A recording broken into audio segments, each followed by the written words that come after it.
Several new developments tonight on the FBI search at former President Donald Trump's Florida home. CBS 2's Jackie Kostek live in the newsroom for us tonight with more on the search warrant that was unsealed today and what it revealed. Jackie? Joe, we know the Department of Justice is investigating the former president for potential violations of 3 criminal statutes, including the Espionage Act.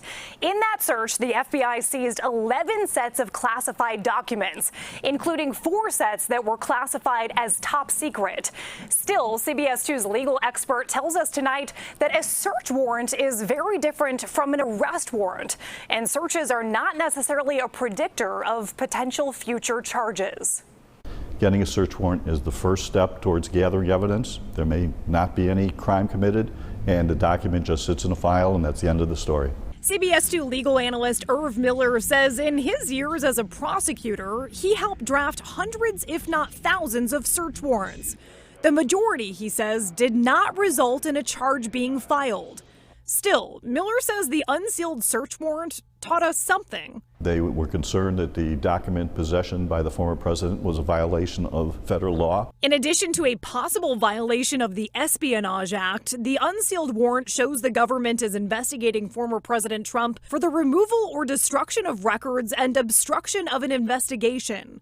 The FBI also took handwritten notes, 2 photo binders, information about the president of France, and a document about the pardoning of Trump ally Roger Stone. Miller says the affidavit would provide more detail, why the government thought they should ask the judge for a search warrant, and why a federal judge believed there was probable cause that a statute was violated.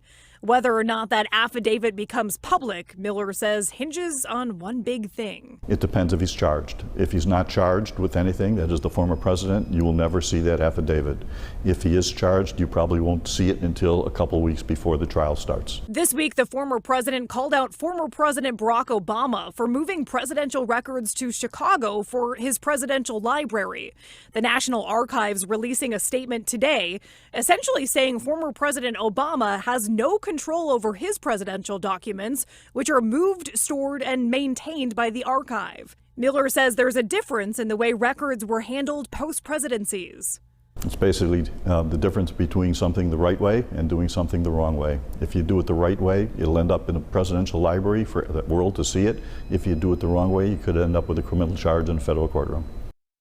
Former President Trump's legal team did not object to the warrant's release. Mr. Trump posted to social media Friday that the documents were all declassified and that the FBI didn't need to seize anything. Live in the newsroom, Jackie Kostek, CBS 2 News. Thank you, Jackie.